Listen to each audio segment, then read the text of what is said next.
Sitt irġiel tilfu l-liċenzja tagħhom u kienu multati fil-qrati matul din il-ġimgħa f'każi separati wara ħidma mill-volontieri tal-Committee Against Bird Slaughter, il-KEBS.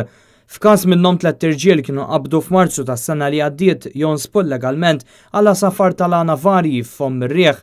L-irġiel ippruvaw jaħarbu mill-liġi billi wieħed minnhom libes maskla ta' ras ta' mewt, ieħor ipprova jagħti wiċċu u t-tielet wieħed ipprova jistaħba.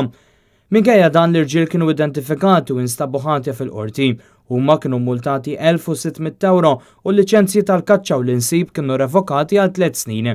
F'każ ieħor nassab partikolari nqabad f'żewġ okkażjonijiet differenti jonsob illegalment tal-pluvieri fiż-żona ta' San Martin u kien inqabad juża bird callers illegali u jipprova jbieħ l-istess pluvieri maqbuda permezz tal-internet. Ir-raġel kien ikkundannat iħallas multa ta' 700 euro u kellu l-liċenzja revokata għal 2 snin.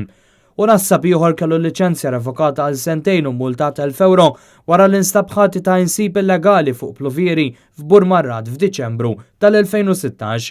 Is-sitt nassab ukoll kellu l-liċenzja revokata għal 2 snin u multa ta' 1000 euro wara l-inqabad jonsob illegalment f'Novembru 2016.